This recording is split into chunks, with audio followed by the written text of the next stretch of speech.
नमस्ते viewers. Welcome है Jaipur dialogue USA पे आपका, और thank you very much for watching the show. आज हम चर्चा करेंगे एक खास मुद्दे को लेकर के।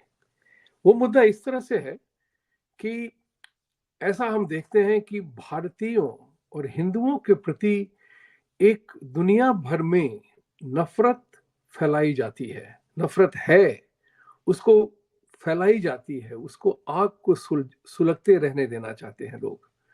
तो आप देखेंगे कि दो दो कैटेगरी के लोग खासकर हैं आज की तारीख में। तो एक है, नंबर वन पे आते हैं खालिस्तानी, जो लंदन से लेके अमेरिका से लेके झंडे फाड़ते हैं, झंडे को आग लगाते हैं, क्योंकि इन दोनों कंट्रीज में, अमेरिका और ब्रिटेन में, फ्रीडम ऑफ स्पीच के नाम पे नेशनल फ्लैग को जलाया जा सकता है, अमेरिकन के फ्लैग को। लेकिन ये जो खालिस्तानी लोग कर रहे हैं, ये तो, इनके लिए भारत के लिए प्रेम तो है नहीं, हिंदुओं के लिए भी प्रेम नहीं है। इनके मित्र हैं नापाकी पाकिस्तान वाले, जिन्होंने उनके वंशजों को, गुरुओं को, उनके बच्चों को तेल में जला के, तेल में उबाल करके की हत्या की थी उनके लोग। ये वही लोग हैं। ये समझिए इस बात को। क्या गुरु जी इस बात को, इन आत्माओं को माफी देंगे जब देखेंगे कि ये अपने उन इंसानों के साथ मिल गए हैं जिन्होंने जिन्होंने गुरुओं की हत्या की थी निर्ममता से? तो देखिए, आत्मा और डेथ के बाद क्या होगा वो हम जानते नहीं हैं। इसलिए आज की तारीख में ये जो खालिस्तानी लोग जो हैं, मुझे तो कभी कभी ऐसा लगता है कि वो उनमें से सिख आधे होंगे, आधे जो है आईएसआई वाले होंगे, जो कर रहे हैं कपड़े बदल के या नक्शा बदल के। कितना फर्क है उन पंजाबियों में और इन पंजाबियों में, इन सिखों में इस तरफ। तो ये मामला है कि इंग्लैंड में जैसे हुआ लास्ट ईयर, किसी ने दो दो इंडियंस पे प्रहार किया, इंक्लूडिंग अ सिख। क्योंकि उसने एक पुलिस वाले को भी प्रहार किया था, तो उसको 24 महीने की सजा हो गई है। चलिए, न्याय तो मिला वहां पे, जो आपने कर्म किया उसका नतीजा मिला। लेकिन भारत के खिलाफ, हिंदुओं के खिलाफ जिस तरह से कनाडा में और यूएस में जिस तरह से फसाद किए जाते हैं, जिस तरह से उनकी चर्चाएं होती हैं कि हम भारत के विमान को उड़ा देंगे, एयर इंडिया को उड़ा देंगे, एम्बेसी पे हमला करेंगे, ये नफरत की आग में जलने वाले कभी भी बच के, उनकी वो भी उसमें सुलग सुलग के मर जाएंगे, इतना तो मेरा विश्वास है। और कभी कभी ऐसा भी होता है ना कि जब आप कोई चीज एक हद से बाहर निकालते हैं ना, तो उसका भी असर बड़ा गंदा पड़ता है। आप बच के नहीं जा सकते। वो कहते हैं कानून के हाथ लंबे होते हैं, देर आए दुरुस्त आए। तो देखिए, एक डेमोक्रेसी की एक बहुत बड़ी चीज है। तो भारत और हिंदुओं के जो नफरत है वो देखते हैं हम एनबीसी मीडिया में, वॉल स्ट्रीट जर्नल में, हर जगह।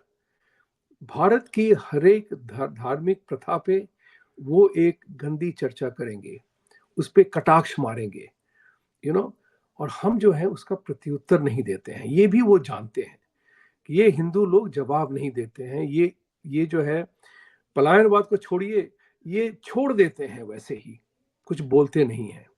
बहुत लोगों का ऐसा भी कहना होता है कि लेट अस इग्नोर इट। मैं कहता हूं कि no, don't ignore.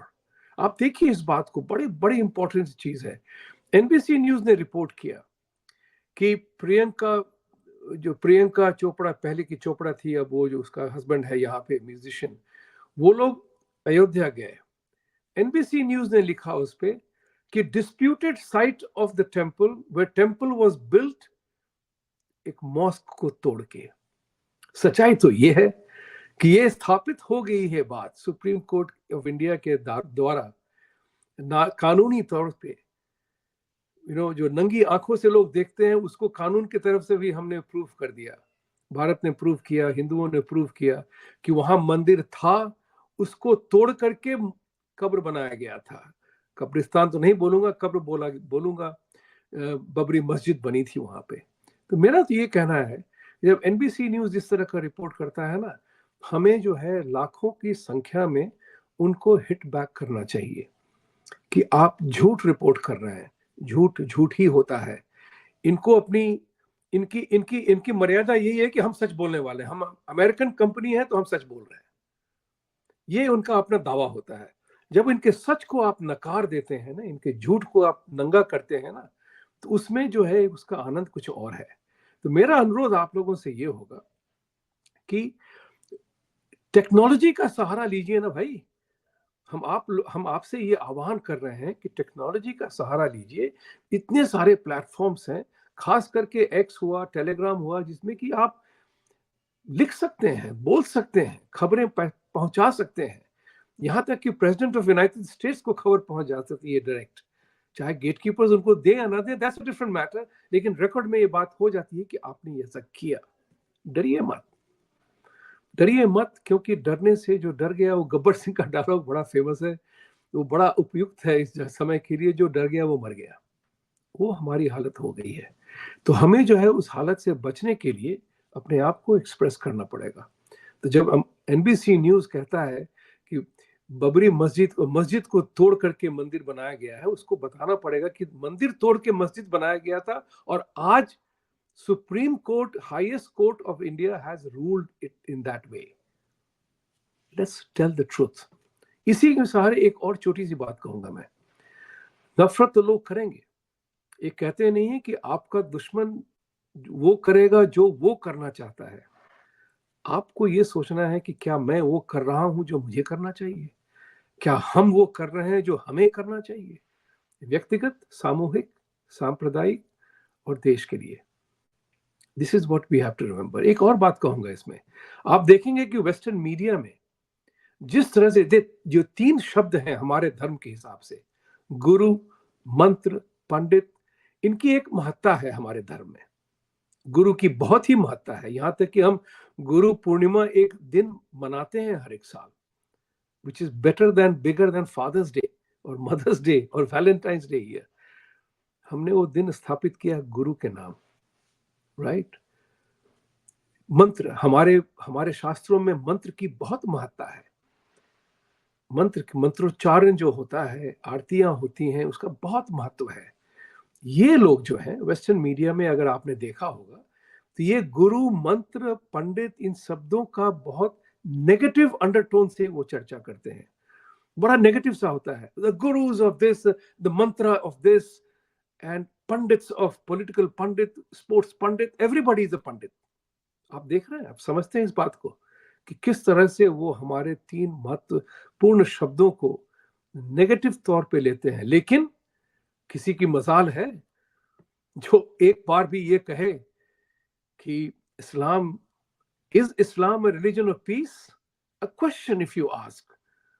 Ramadan is a peaceful period, observation of some holy thing, but killings happen even in these times. वो क्या होता है?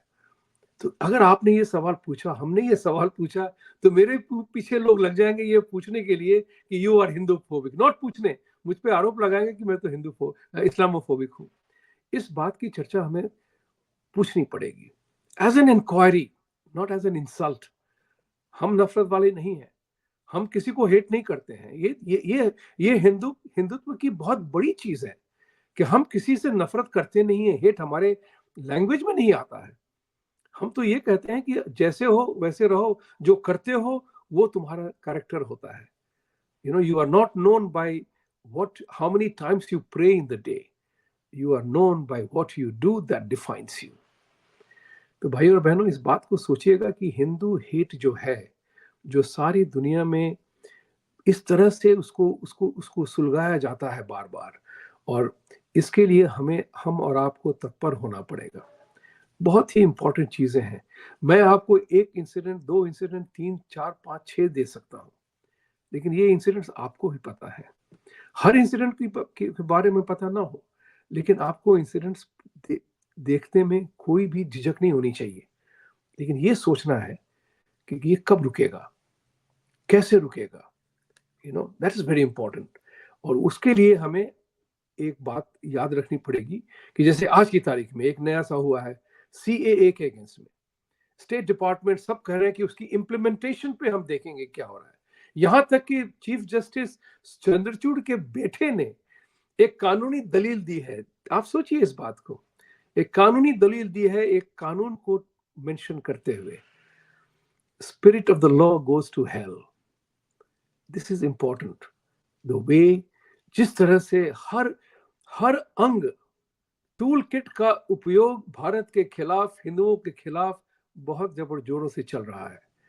भाई और बहनों, बात सुनिएगा और अपने आप में डिसाइड करिए कि हमें करना क्या है।